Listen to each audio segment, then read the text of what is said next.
আসসালামু আলাইকুম প্রিয় দর্শক, দেশ এবং বিদেশের যে প্রান্ত থেকে আপনারা জয়যাত্রা টেলিভিশনের এই অনুষ্ঠান দেখছেন, আপনাদের সবাইকে প্রীতি ও শুভেচ্ছা জানিয়ে শুরু করছি আজকের অনুষ্ঠান।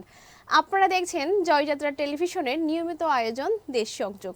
এই অনুষ্ঠানের মাধ্যমে আমরা যুক্ত হয়ে থাকি জেলা উপজেলা সহ দেশের বিভিন্ন জনপদে এবং আমরা জেনে আসি স্থানীয় পর্যায়ের সমস্যা, সম্ভাবনা, মানুষের জীবনমান ও সামাজিক উন্নয়নের নানা চিত্র। এরই ধারাবাহিকতায় আমাদের সাথে যুক্ত থাকছেন আমাদের প্রতিনিধি ও অতিথিগণ এবং আমরা জানবো সেখানকার বর্তমান পরিস্থিতি সম্পর্কে। আমরা প্রথমে চলে যেতে চাই আমাদের প্রতিনিধি আসাদুজ্জামান তালুকদার নেত্রকোনা থেকে। আপনি কি শুনতে পাচ্ছেন? আসাদুজ্জামান, আপনি শুনতে পাচ্ছেন? জি, আপনাকে ধন্যবাদ আমাদের সাথে সংযুক্ত হওয়ার জন্য। আপনি এই মুহূর্তে কোথায় অবস্থান করছেন এবং সেখানকার পরিস্থিতি সম্পর্কে আমাদের বিস্তারিত জানাবেন। জি, দিশা, আপনাকে ধন্যবাদ আমাদেরকে সংযুক্ত করায়। আমরা আজকে এখানে এসেছি নেত্রকোনা জেলার যে যুব উন্নয়ন অধিদপ্তর আছে সেই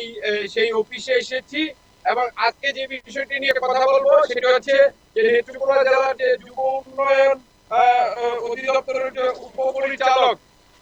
ফারজানা পারভিন সহ 7 জন কর্মকর্তার প্রায় 292 কোটি টাকার দুর্নীতির একটি অভিযোগ, যেটি বেশ কিছু কয়েক বছর আগের অভিযোগ, যেটি তিনি ময়মনসিংহে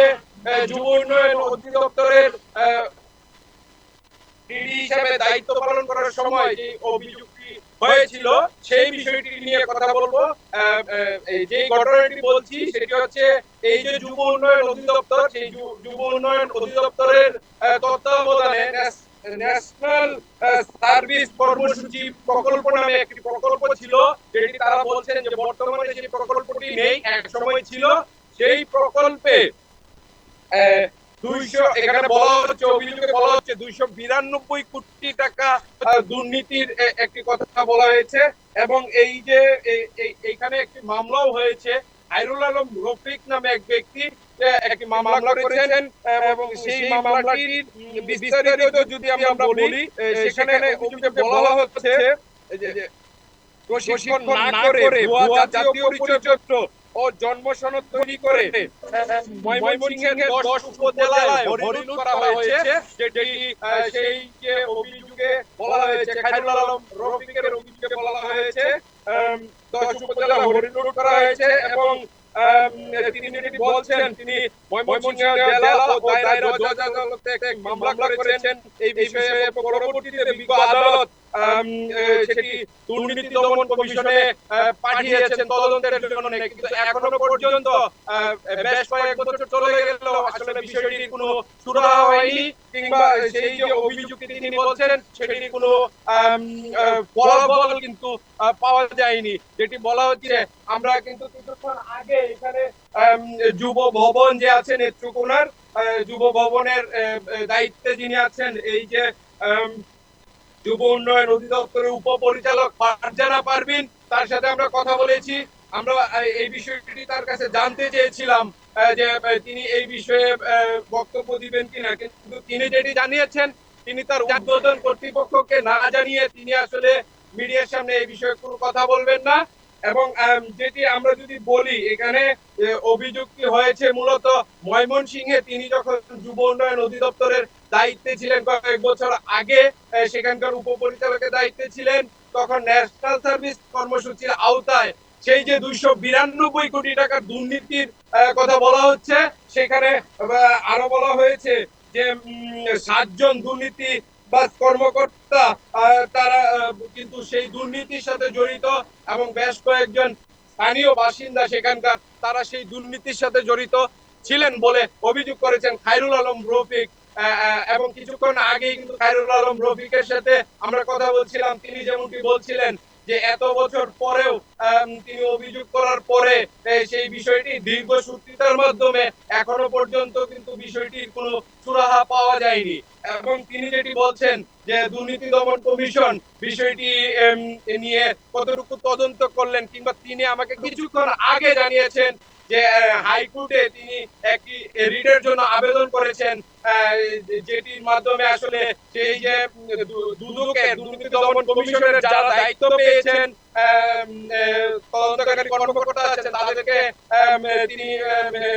তিনি তাদের কাছে আদালতের মাধ্যমে জানতে চাচ্ছেন যে এই যে অভিযোগটি সেটি আসলে কতটুকু তদন্ত হয়েছে। সেখানে বলা হচ্ছে যে ভুয়া কাগজপত্র দিয়ে বিভিন্ন প্রশিক্ষণ এবং বিভিন্ন ধরনের ট্রেনিং দেওয়ার কথা বলে কিন্তু আসলে টাকা নেওয়া হয়েছে এবং জালিয়াতি করা হয়েছে, যেটি বলা হচ্ছে যে প্রায় 292 কোটি টাকা দিশা। আমি যদি বিষয়টি বলি যে সেখানে প্রায় 292 কোটি টাকার দুর্নীতি এর সাথে জড়িত এই 7 জন কর্মকর্তা, যে অভিযোগটি খায়রুল আলম রফিক করেছেন, এবং এটি আদালতের মাধ্যমে তিনি বিষয়টির সুরাহা চাচ্ছেন এবং বিষয়টি যেন সামনে আসে। এবং এই বিষয়টি নিয়ে আমরা গত কয়েকদিন যাবৎ সোশ্যাল মিডিয়ায় কিন্তু তুলপাড় দেখেছি এবং বিভিন্ন জন দাবি তুলছেন এই যে নেত্রকোনা যুব উন্নয়ন অধিদপ্তরের যে উপপরিচালক বর্তমানে আছেন ফারজানা পারভিন, তিনি সেই দুর্নীতির সাথে জড়িত ছিলেন। বলা হচ্ছে খায়রুল আলম রফিক বলছেন সেখানে প্রায় 292 কোটি টাকার দুর্নীতি হয়েছে এবং সেই 292 কোটি টাকার দুর্নীতির সাথে তিনি সহ 7 জন কর্মকর্তা জড়িত ছিলেন বলা হচ্ছে। এবং আমরা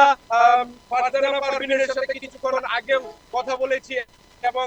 তাকে বলেছিলাম আমাদের এই লাইভে সংযুক্ত করার জন্য। আসলে তিনি যেমনটা বলেছেন, তিনি আসলে তার ঊর্ধ্বতন কর্তৃপক্ষের সাথে পরামর্শ না করে কিংবা তাদের অনুমতি না নিয়ে তিনি মিডিয়ার সামনে বিষয়টি নিয়ে কথা বলবেন না। এবং এই যে অভিযোগকারী এবং মামলার বাদী খায়রুল আলম রফিকের সাথে আমরা কথা বলে যেমনটি জেনেছি, তিনি কিন্তু আমাদের আজকের যে দেশ সঙ্গীত সেটিতে যুক্ত হতে চেয়েছিলেন, কিন্তু আসলে আমরা আমরা চেষ্টা করব আগামী পর্বে কিংবা সামনের কোন পর্বে খায়রুল আলম রফিককে সেখানে যুক্ত করার। এবং আমরা ফারজানা পারভিনকে জানিয়েছি তিনি যদি আমাদের আগামী পর্বে ফলো আপে অথবা পরবর্তী কোনো পর্বে যুক্ত হন তাহলেও আমরা তার কথা শোনার চেষ্টা করব। এবং সবচেয়ে উল্লেখযোগ্য বিষয় যেটি হচ্ছে এই যে 292 কোটি টাকার দুর্নীতির কথা এখানে বলা হচ্ছে, সেখানে বলা হচ্ছে, সেই অভিযোগে বলা হচ্ছে ভুয়া কাগজপত্র দেখিয়ে এবং ভুয়া প্রশিক্ষণার্থী দেখিয়ে কিন্তু বেশ কয়েকজনের যুগ সাজসে সেই যে দুর্নীতি, তারা সেই 292 কোটি টাকার যে দুর্নীতি সেটিকে আসলে সেটি করেছেন। এবং এই বিষয়ে জানতে চাইলে ফারজানা পারভিন কিন্তু বিষয়টির বিস্তারিত কোনো বিষয়ে আমাদের সাথে কথা বলেননি। আমরা কথা বলার চেষ্টা করেছি এবং তাকে প্রশ্ন করেছি বিষয়গুলো খুঁটিনাটি সম্পর্কে, কিন্তু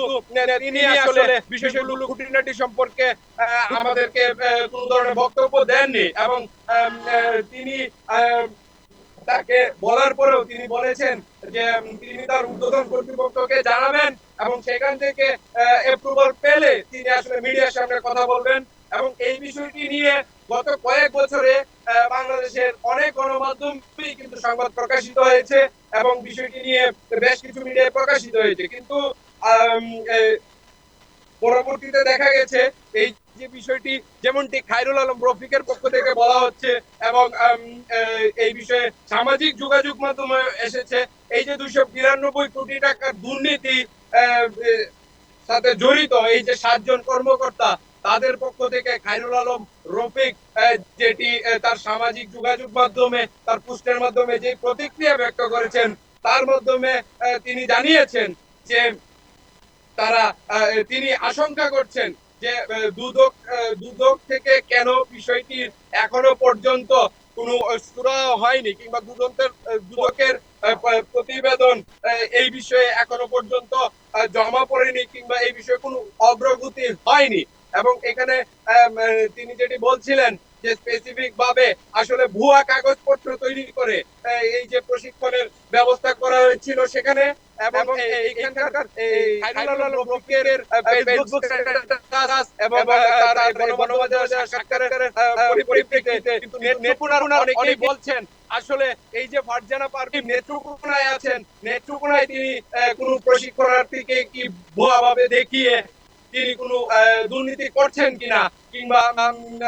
তিনি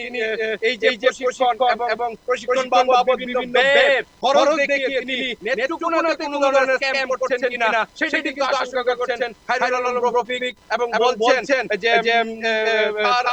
তার বক্তব্য অনুযায়ী, খায়রুল আলম রফিকের বক্তব্য অনুযায়ী যে এই যে 7 জন মিথ্যাবাদী কর্মকর্তা তারা কিন্তু তারা সেই যে স্ক্যামটি সেটার সাথে জড়িত ছিল এবং ভুয়া কাগজপত্র তৈরি করে জাতীয় পরিচয়পত্র সহ বিভিন্ন, আপনারা জানেন যে যুব উন্নয়ন অধিদপ্তরে বিভিন্ন ধরনের কিন্তু ট্রেনিং দেওয়া হয় দক্ষ জনশক্তি তৈরিতে। তো তাদেরকে যে ট্রেনিং দেওয়া হচ্ছে সেই সব ট্রেনিং এর টাকা আত্মসাৎ করে ময়মনসিংহে তিনি 292 কোটি টাকা আত্মসাতের যে চক্রটি সেটির সাথে যেহেতু জড়িত ছিলেন, তিনি যে এখন বর্তমানে যেহেতু নেত্রকোনায় দায়িত্ব পালন করছেন, আসলে তিনি নেত্রকোনার তিনি বারবার বলছিলেন এবং নেত্রকোনার যারা সচেতন নাগরিক আছে তারাও বারবার বিষয়টি আমাদেরকে বলছিলেন যে আসলে নেত্রকোনাতে যেসব চলমান প্রকল্প আছে বর্তমানে যুব উন্নয়ন অধিদপ্তরের আওতাধীন বিভিন্ন প্রকল্প আছে কিংবা বিভিন্ন ট্রেনিং চলছে, বিভিন্ন ধরনের কর্মশালা চলছে, সেগুলোতে আসলে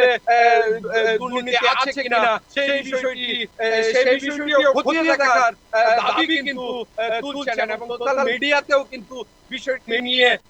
গত কিছুদিন যাবৎ বেশ আলোড়ন তৈরি হয়েছে। এবং আমরা কিন্তু এইসব বিষয়ে ফারজানা পারভীনের সাথে কিছুক্ষণ আগেও কথা বলেছি, এবং তিনি আজকে বলেছেন যে পূর্বদলায় তিনি একটি সরকারি প্রোগ্রামে ছিলেন। আমরা কিন্তু আজকে সকাল থেকেই দিশা এই যে যুব উন্নয়ন অফিসে বিভিন্ন তার সাক্ষাৎকার নেওয়ার জন্য আমরা সকাল থেকেই অবস্থান করছি, এবং আমরা তিনি বলছিলেন যে তিনি পূর্বদলায় ছিলেন। তিনি কিন্তু প্রথমে সকালবেলা ফোন রিসিভ করেননি, আমরা বেশ কয়েকবার যোগাযোগের চেষ্টা করেছি, কিন্তু এই যে অফিসে যুব উন্নয়নের অফিসে তার পরবর্তী যিনি কর্মকর্তা আছেন তিনি বলছিলেন যে পূর্বদলায় তিনি একটি কর্মশালায় যোগ দিতে গিয়েছেন, এবং আমরা কিন্তু আজকে দুপুর 2টা নাগাদ তার সাথে দেখা করতে পেরেছি। তিনি এসেছেন অফিসে, এবং সেখানে কিন্তু আমরা বলছিলাম তার একটা সাক্ষাৎকার চেয়েছিলাম, কিংবা এই বিষয়ে তার কি ভাষ্য আমরা তাকে সংযুক্ত করতে চেয়েছিলাম, কিন্তু আসলে তিনি কিন্তু সংযুক্ত হননি, এবং তিনি বলেছেন ঊর্ধ্বতন কর্তৃপক্ষের অনুমতি নিয়ে তিনি কিন্তু সংযুক্ত হবেন, কিংবা পরবর্তীতে তিনি তার ভাষ্য জানাবেন এই যে বিষয়টি। এবং আমরা কিছুক্ষণ আগে এই যে অভিযোগ তিনি উত্থাপন করেছেন তার সাথে, এবং বিভিন্ন শ্রেণী পেশার মানুষের সাথে কথা বলছিলাম, তারা যেমনটি বলছেন যে অনেক স্ক্যামই সামনে আসে, কিন্তু এগুলো সুষ্ঠু কোনো তদন্ত হয় না, এবং যার ফলে এই যে জনসাধারণের ট্যাক্সের টাকায় এই যে ট্রেনিং চলে, এই যে প্রতিষ্ঠান করা হয়, সেই সবে আসলে যে দুর্নীতিগুলো হয় সেগুলো সঠিক কোনো সুরাহা অনেক ক্ষেত্রেই হয় না। তো অনেকেই আশা করছেন যে এই যে ফারজানা পারভীন সহ এই যে 7 জন দুর্নীতির দায়ে অভিযুক্ত হয়েছেন তাদের বিষয়টি কতটুকু সত্য সেটি আসলে দেশবাসীর সামনে আসবে। এবং এখানে উল্লেখযোগ্য দিশা আপনি যদি খেয়াল করেন, বলা হচ্ছে 292 কোটি টাকার স্ক্যাম, এবং সেটি সঠিকভাবে তদন্ত করে দুদক সহ সংশ্লিষ্ট দপ্তরগুলো সঠিকভাবে তদন্ত করে আসলে বিষয়টি দেখবেন, এমনটাই আশা করছেন সবাই।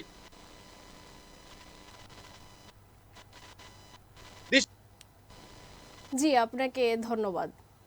দর্শক, এই ছিল আমাদের আজকের দেশ সংযোগ। আমাদের পরবর্তী অনুষ্ঠান দেখার আমন্ত্রণ জানিয়ে আমি বিদায় নিচ্ছি। আল্লাহ হাফেজ।